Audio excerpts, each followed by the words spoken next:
ادعوني استجب لكم.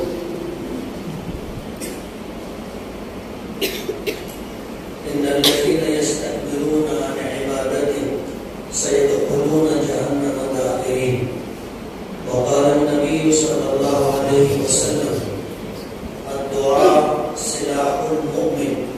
صدق الله العظيم وصدق رسوله النبي الكريم. بزرگان محترم اور عزیز دوستو، آج کا ہمارا یہ جمع ہونا ایک دعائیہ تقریب کے عنوان سے، یہ ہماری شریعت کی خوبصورتی اور اس کا کمال ہے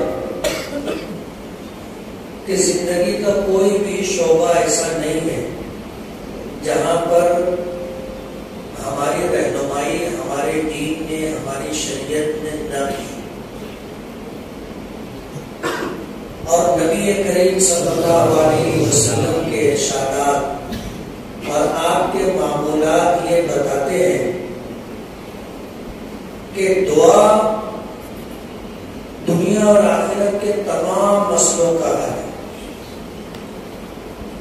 کوئی دن ایسا نہیں ہوتا تھا کہ اللہ کے رسول صلی اللہ علیہ وسلم اپنی امت کے لیے دعا نہ کرتے. حضرت عائشہ صدیقہ رضی اللہ تعالی عنہا فرماتی ہے کہ حضور پاک صلی اللہ علیہ وسلم رات کو اتنی لمبی لمبی نمازیں پڑھا کرتے تھے کہ قدم مبارک ورم کر جاتے تھے. بسا اوقات ورم کی زیادتی سے کھال پھٹ جاتی ہے. حتی تورمت قدما، بخاری شریف کے الفاظ، حتی تشققت، یہاں تک کہ قدم مبارک کی کھال پھٹ جاتی ہے. حضرت عائشہ رضی اللہ تعالیٰ عنہ حضور کی نماز کو اور نماز کے بعد دعا کو جتنی گریہ و زاری کے ساتھ اللہ کے رسول دعا کرتے تھے، سن کر کے کہنے لگے کہ اللہ کے رسول آپ تو بخشے بخشائے، پھر آپ اتنی لمبی لمبی نماز پڑھتے ہیں اور پھر دعاؤں کا اہتمام. تو حضرت حضور نے جواب عنایت فرمایا کہ افلا اکون عبدا شکورا، کہ کیا میں اللہ کا شکر گزار بندہ نہ بنوں؟ جب اللہ نے مجھے نوازا ہے تو شکر گزاری کے طور پر دعا کرنا، شکر گزاری کے طور پر عبادت کرنا ضروری ہے. تو دعا مانگنے کا حکم ہے. اللہ پاک نے فرمایا ادعونی استجب لکم، تم مجھ سے مانگو، دعا کرو، میں تمہاری دعا قبول کروں گا. اللہ کا وعدہ ہے، اور ظاہر بات ہے اللہ پاک سے زیادہ سچا وعدہ کس کا ہو سکتا ہے. اسی لیے نبی کریم صلی اللہ علیہ وسلم نے فرمایا کہ کسی ایمان والے کی مانگی ہوئی ہر دعا قبول ہوتی. ایک دعا بھی ایسی نہیں ہوتی جو اللہ کی بارگاہ میں شرف قبولیت نہ پائے. لیکن جب بندہ یہ سوچنے لگ جاتا ہے، یہ کہنے لگ جاتا ہے کہ میری کہاں دعا قبول ہوگی، تو پھر اس کی دعا قبول نہیں ہوتی. اس لیے ہمیں یقین رکھنا چاہیے کہ ہم دعا مانگیں گے، ہماری دعا قبول ہوگی.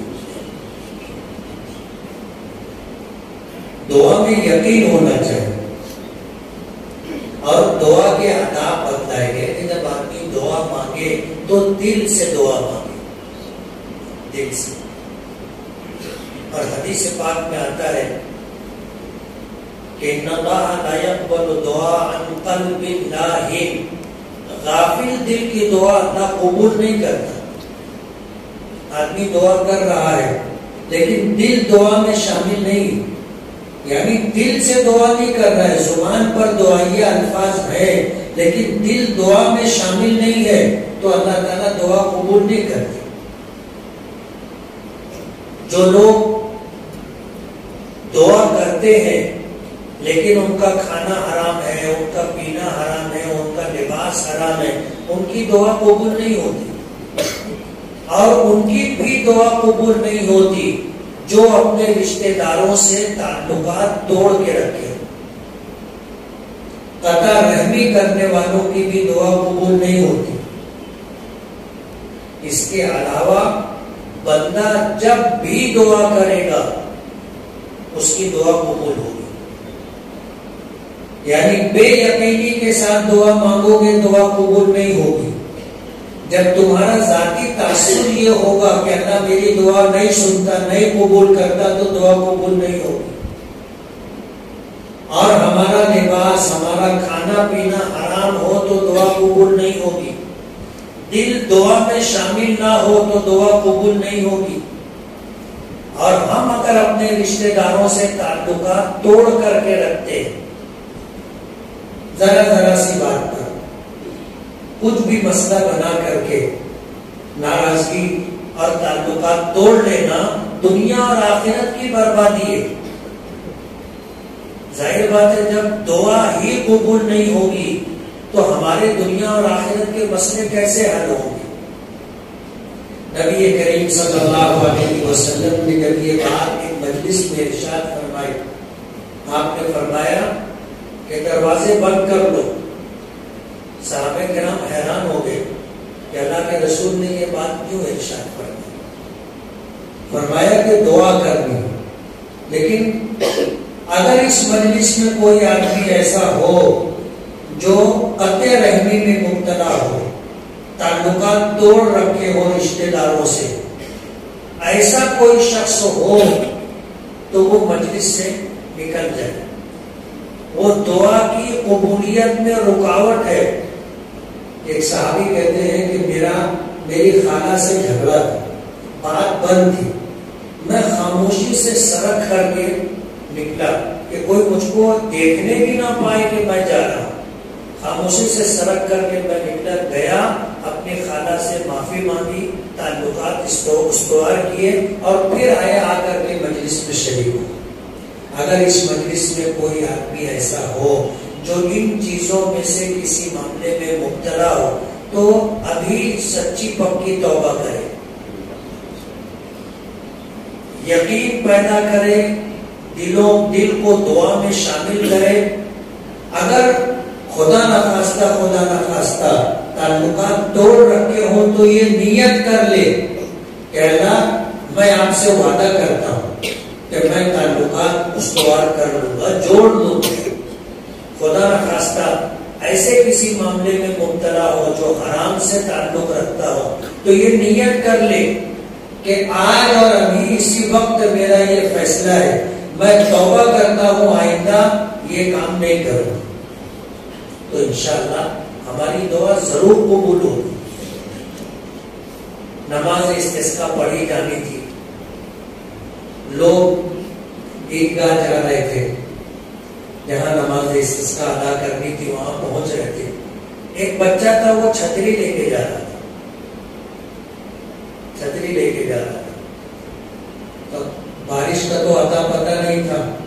کسی سمجھدار آدمی نے اس بچے سے کہا کہ تو چھتری لے کے کیوں جا رہا ہے؟ بولے میں جاؤں گا, دعا کروں گا, بارش ہوگی. اور تم لوگ جا رہے ہو بغیر چھتری کے, کیا تم کو یہ بات نہیں سمجھتی کہ دعا کرو گے تو بارش ہوگی؟ یہ سبق ہے, ہم سب کے لیے سبق ہے کہ اس چھوٹے سے بچے کو یقین تھا کہ دعا مانگی جائے گی تو بارش ہوگی, اور بارش ہوگی تو چھتری لگے گی. باقی سب لوگ بغیر چھتری کے گئے تھے. اس نے کہا تم کو تمہاری دعا پر یقین نہیں ہے. اگر تم کو یقین ہوتا تو چھتری لے کے جاتے. اصل چیز یقین. اور دعا میں الحاح ظاہری ضروری. الحاح کے معنی اڑ کے مانگنا, اڑ کے مانگنا. اور ظاہر بات ہے یہ مقام کب ملتا ہے؟ جب تعلق ہو. جیسے بچے ماں باپ سے ضد کرتے, روئیں گے, دھوئیں گے, ہاتھ پیر پٹکیں گے اور ضد پوری کروائیں گے, اور ماں باپ کو کرنا پڑتا ہے. اڑ گئے اور مچل گئے تو ماں باپ جس حالت میں بھی ہو کوشش کرتے ہیں کہ اس کی ضد پوری کریں. کبھی ایسا ہوتا ہے کہ مجبوری ہوتی ہے.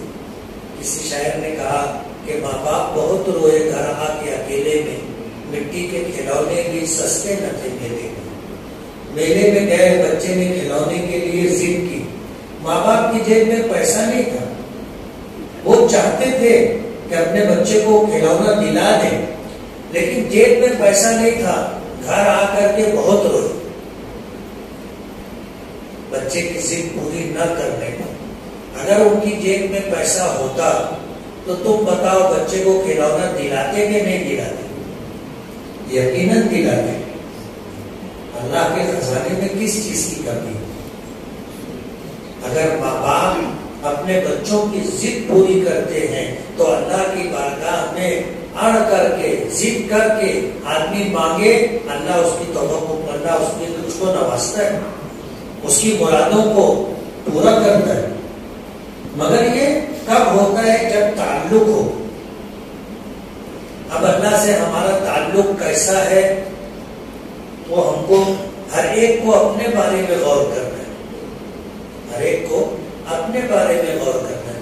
ظاہر بات ہے بچے کا ماں باپ سے جو تعلق ہوتا ہے اور ماں باپ کا بچے سے جو تعلق ہوتا ہے، اس تعلق کی بنیاد پر ہی بچہ ضد کرتا ہے. کسی اور کے سامنے اگر ضد کرے گا تو کوئی تعلق نہیں ہے، کوئی تعلق نہیں ہے، تو کیوں توبہ اس کی قبول ہوگی؟ کوئی تعلق نہیں ہے. جب وہ مانگے گا، ضد کرے گا کسی اجنبی سے تو بولے گا چل نکل یہاں سے. کوئی تعلق نہیں ہے. اللہ پاک سے اگر تعلق ہوگا تو بندہ آڑ کے مانگتا ہے اور مانگنے کا اس کو حق بھی ہے. اور اگر تعلق ہی نہیں ہے اور پھر کسی تعلق کے بغیر اگر اڑ جائے اور ضد مانگے تو ضد کرے تو بہت مشکل ہے کہ اس کو مانگی ہوئی مراد ملے. تو اللہ تعالیٰ سے تعلق پیدا کرنا چاہیے اور بہت آسان. کوئی بھی شخص اتنی جلدی راضی نہیں ہوتا جتنی جلدی اللہ پاک راضی ہوتے ہیں. ماں اگر ناراض ہو جائے تو اس کو منانا، باپ اگر ناراض ہو جائے اس کو منانا، بھائی ناراض ہو جائے، بہن ناراض ہو جائے، منانا مشکل ہوتا ہے. لیکن اللہ تعالیٰ ماں باپ سے جلدی راضی ہو جاتے. ہمارے ماں باپ ہم سے ناراض ہو، ہم ان کو منائیں، وہ ہم سے راضی ہوں، اس میں جتنے پاپڑ بیلنے پڑیں گے اللہ کو منانے اور راضی کرنے میں اتنی ضرورت نہیں ہے. ایک مرتبہ بندہ سچے دل سے اللہ کی بارگاہ میں آ کر کے توبہ کرے، اللہ راضی ہو جائے.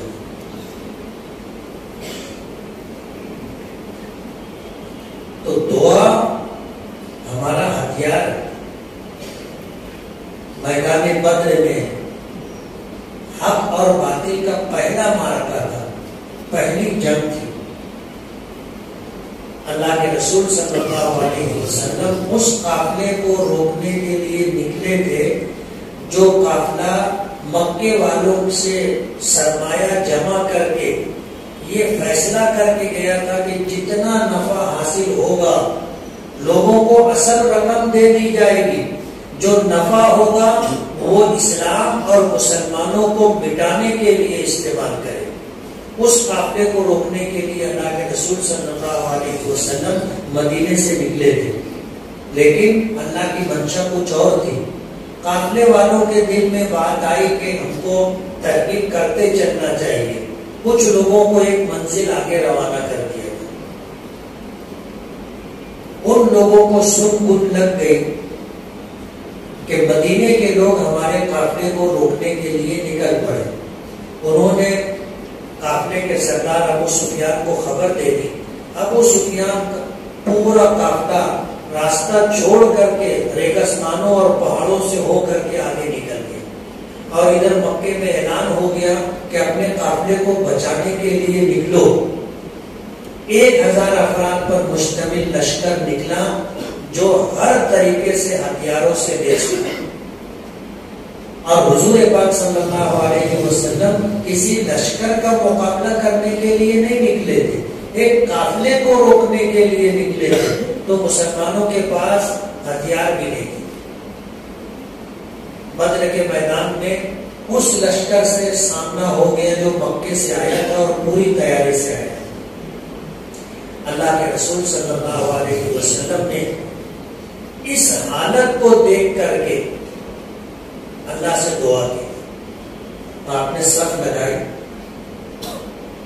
میدان بدر میں صف لگائی, اور اس کے بعد پیچھے آپ سجدے میں گئے, دعا کر رہے تھے.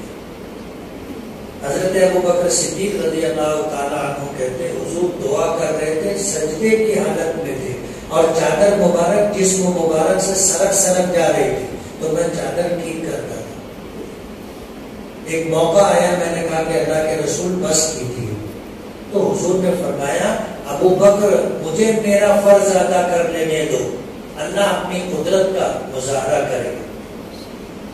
حضور نے دعا کی تھی کہ اللہم ان تہلک ہذہ العصابہ لن تعبد فی الارض ابدا, کہ اللہ یہ 313 جو میرے ساتھ ہے, گنتی ایسی ہے کہ انگلیوں پر گنے جا سکتے, لیکن اب تک کی میری محنت کا سرمایہ اور حاصل, جگر کا خون دے دے کر یہ بوٹے میں نے پالے, اور اس میدان میں اگر یہ شہید ہو گئے تو قیامت تک کوئی تیری عبادت کرنے والا نہیں ہوگا. یہ دعا کا انداز نیاز مندانہ نہیں ہے, یہ بات تو اللہ کے رسول ہی کہہ سکتے تھے. اللہ سے ایسا تعلق تھا, ناز کے ساتھ دعا کی تھی نا, کہ اگر یہ 313 اس میدان میں کام آ گئے, قیامت تک کوئی تیری عبادت کرنے والا نہیں ہوگا. حضرت ابوبکر نے پھر حضور کو ٹوکا, حضور نے پھر یہی بات ارشاد فرمائی. اللہ نے دعا قبول فرمائی اور 5000 فرشتوں کو اتارا تھا. جنگ کا فیصلہ ہو گیا, مسلمان جیت گئے. حضور نے اعلان کیا تھا کہ جو جس کافر کو مارے گا یا گرفتار کرے گا, اس کے پاس جتنا ہتھیار ہوگا وہ سب مارنے والے کو یا گرفتار کرنے والے کو دے دیا جائے گا. گرفتار ہونے والوں میں حضور کے چچا حضرت عباس بھی تھے, اور حضرت عباس بہت قداور طاقتور تھے. حضور نے پوچھا کہ میرے چچا عباس کو کس نے گرفتار کیا, تو ایک صحابی کھڑے ہوئے دبلے پردے سے, کہنے لگے میں نے گرفتار کیا. تو حضرت عباس نے ان کی طرف دیکھا اور دیکھنے کے بعد کہا کہ بھتیجے اس نے مجھے گرفتار نہیں کیا, مجھے جس نے گرفتار کیا ہے وہ سفید کپڑا پہنے ہوئے تھا, سر منڈا ہوا تھا, اور سفید گھوڑے پر سوار تھا, اور پورے لشکر میں کسی کے پاس, مسلمان کے پاس سفید گھوڑا نہیں تھا. حضور نے سنا, مسکرائے, فرمایا کہ وہ تو جبرائیل تھے. اللہ کی مدد آئی.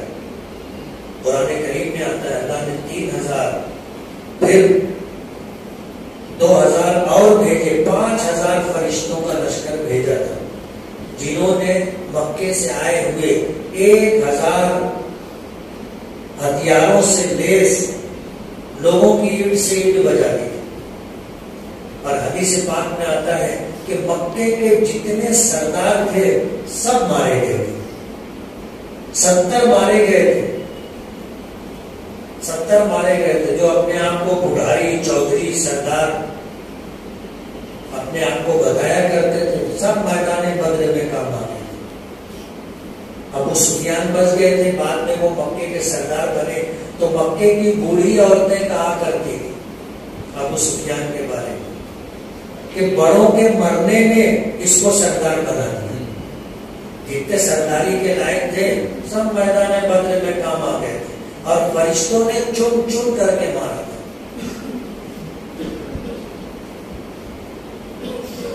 تو مدینے کی بوڑھی اور مکے کی بوڑھی عورتیں کہا کرتی تھی کب بڑا کو موت کو بڑا, بڑوں کے مرنے نے اس کو بڑا بنا دیا. حضور کی دعا تھی جو اللہ نے قبول فرمائی.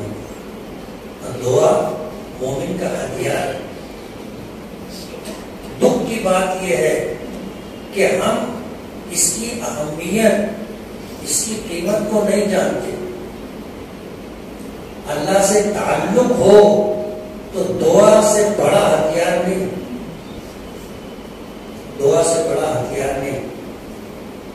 ہمارا ہر مسئلہ کون حل کرتا ہے؟ اللہ حل کرتا ہے. اور ہم اللہ سے مانگیں گے، دعا کریں گے تو اللہ حل کرے گا. ہم لوگوں نے مانگنا ہی چھوڑ دیا.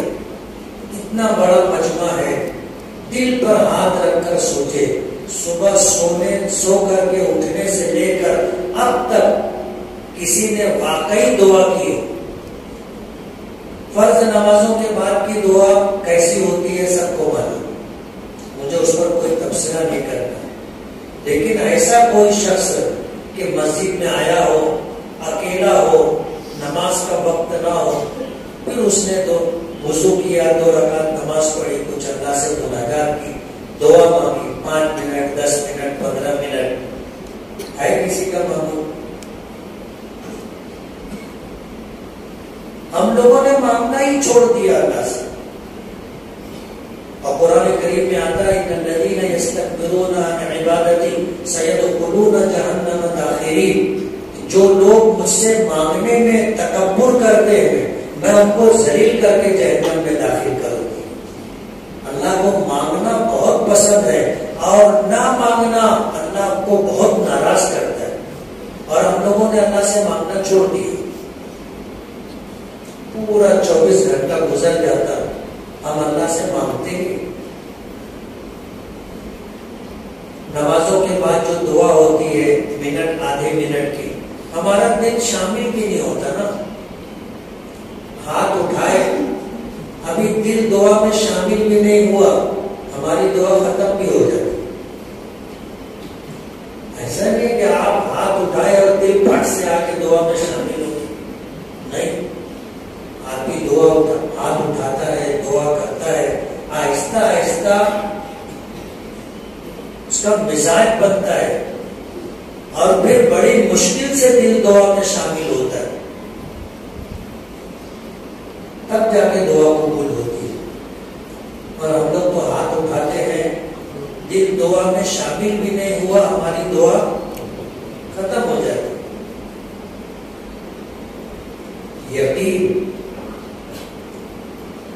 یقین اور اللہ کی ذات پر بھروسہ، یہ دونوں چیزیں آج ہم لوگوں کے پاس نہیں رہی. نہ یقین رہا نہ بھروسہ رہا.